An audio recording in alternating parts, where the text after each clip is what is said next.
Nintendo mengumumkan Tomodachi Life Living The Dream sebagai game terbaru dalam seri simulasi sosial yang ikonik. Game ini menghadirkan kustomasi karakter lebih dalam dan interaksi sosial yang lebih dinamis di platform Switch.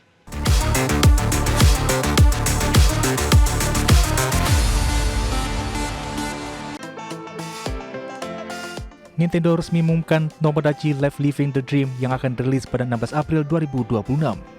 Game ini akan tersedia untuk Nintendo Switch dan dapat dimainkan juga di Nintendo Switch 2. Setelah lebih dari 1 dekade, Tomodachi Life kembali mengajak pemain menciptakan karakter Mii berdasarkan keluarga, teman, atau imajinasi bebas. Para Mii akan tinggal di sebuah pulau dengan berbagai aktivitas unik dan kejadian tak terduga. Salah satu fitur utama adalah kustomisasi Mii yang lebih lengkap. Pemain dapat membuat karakter melalui panduan pertanyaan atau mulai dari awal dengan pengaturan wajah, rambut, suara, gender, tinggi badan, tipe tubuh, hingga kepribadian. Tomodachi Life Living The Dream menawarkan interaksi sosial yang lebih hidup. Pemain dapat menempatkan hingga 8 Mii sebagai teman sekamar, serta menyaksikan hubungan, konflik, dan dinamika sosial yang terbentuk secara alami.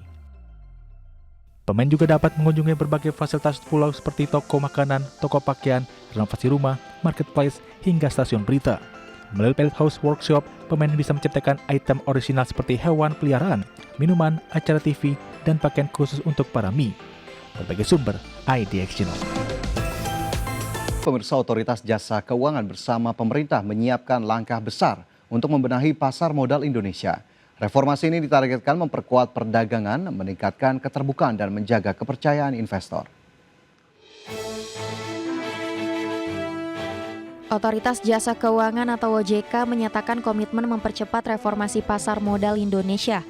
Langkah ini dilakukan bersama pemerintah dan pemangku kepentingan untuk memperkuat likuiditas dan transparansi. Pejabat sementara Ketua Dewan Komisioner OJK Friderika Widiasari Dewi menyampaikan, reformasi ini merupakan langkah besar dan menyeluruh. Kebijakan tersebut disesuaikan dengan praktik terbaik internasional dan ekspektasi lembaga indeks global. Menurut OJK, reformasi ini diharapkan membuat pasar modal Indonesia makin kredibel dan layak menjadi tujuan investasi. Dengan demikian, pasar modal dapat memberikan dukungan optimal bagi pertumbuhan ekonomi nasional. OJK bersama dengan Self Regulatory Organization, bersama dengan Bursa Efek Indonesia, Clearing Penjaminan Efek Indonesia, dan Kustodian Sentral Efek Indonesia, kita menyampaikan komitmen untuk melakukan bold and ambitious reforms di pasar modal Indonesia. Sesuai dengan best practices dan juga tentu saja memenuhi ekspektasi dari global index provider. Kami di sini menyiapkan 8 rencana aksi ya, untuk percepatan reformasi integritas di pasar modal Indonesia. Dan berikut 8 rencana aksi percepatan reformasi integritas pasar modal Indonesia meliputi kebijakan baru free float,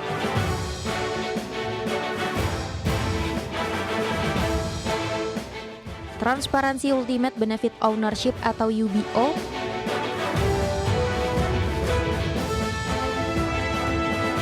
penguatan data kepemilikan saham,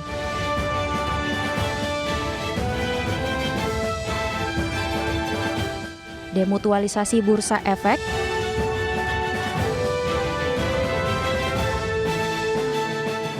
penegakan peraturan dan sanksi,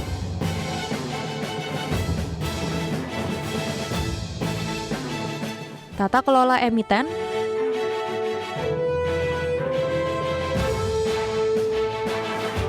pendalaman pasar secara terintegrasi,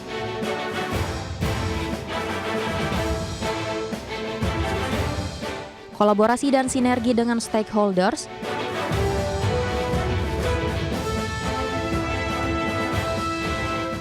Delapan rencana aksi tersebut dibagi ke dalam 4 kelompok kebijakan, meliputi aturan baru saham yang beredar di publik, peningkatan keterbukaan informasi, penguatan tata kelola, dan penegakan aturan. OJK menegaskan reformasi ini dilakukan bersama Bursa Efek Indonesia, Clearing Penjaminan Efek Indonesia, dan Kustodian Sentral Efek Indonesia. Sinergi ini diharapkan menciptakan pasar modal Indonesia yang lebih terbuka, akuntabel, dan kompetitif. Tim Liputan IDX Channel.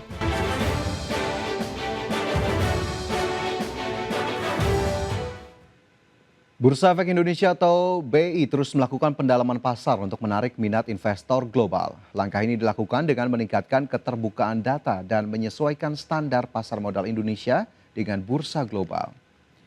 Direktur Bursa Efek Indonesia Jeffrey Hendrik menyampaikan salah satu fokus utama saat ini yaitu memperluas pengungkapan data kepemilikan saham. Kedepan data pemegang saham di bawah 5% juga akan dibuka agar struktur kepemilikan emiten lebih transparan. Langkah tersebut ditargetkan mulai berlaku pada Februari 2026. Kebijakan ini dilakukan untuk memenuhi ekspektasi lembaga indeks global seperti MSCI dan FTSE. Selain itu, BI bersama KSCI juga akan memperinci klasifikasi tipe investor. Kategori investor akan dibuat lebih detail sesuai praktik global. Jeffrey menegaskan, meski terjadi transisi kepemimpinan, operasional bursa tetap berjalan normal tanpa gangguan. Seluruh langkah ini diharapkan membuat pasar modal Indonesia lebih terbuka, kuat, dan menarik bagi investor asing.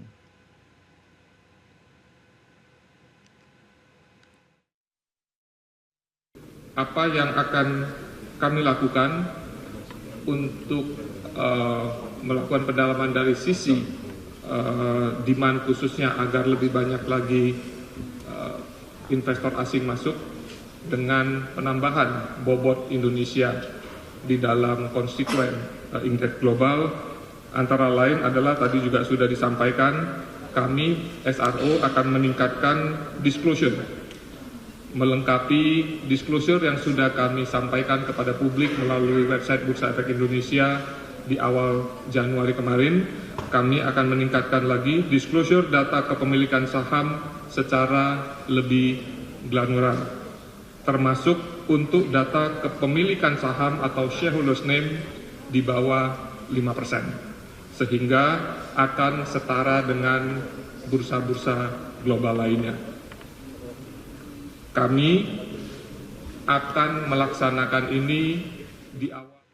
PT Singaraja Putra Tbk atau emiten berkode saham SINI bersiap memacu produksi batubara dengan memproyeksikan kebutuhan modal kerja sebesar 2,73 triliun rupiah pada tahun ini.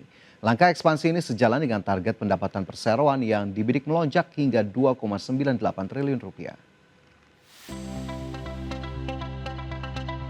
Emiten berkode saham SINI melalui anak usahanya PT Dwi Daya Swakarya tengah mematangkan rencana operasional pertambangan untuk periode 2026, di mana PT Singaraja Putra Tbk bersiap memacu produksi batu bara dengan memproyeksikan kebutuhan modal kerja sebesar 2,73 triliun rupiah pada tahun ini. Selain modal kerja, perseroan juga menganggarkan belanja modal atau capex sebesar 510 miliar rupiah yang akan difokuskan pada pengembangan infrastruktur tambang. Pendanaan strategis ini rencananya akan bersumber dari hasil operasional serta dukungan kerjasama pihak ketiga guna memastikan aktivitas produksi berjalan optimal. Optimisme perseroan didorong oleh tren perbaikan kinerja sepanjang tahun 2025, di mana dua entitas anak PT Pasir Bara Prima dan PT Persada Kapuas Prima telah mulai membukukan pendapatan sebesar 154 miliar rupiah. Memasuki tahun 2026, SINI menargetkan lompatan pendapatan yang signifikan hingga mencapai hampir 3 triliun rupiah.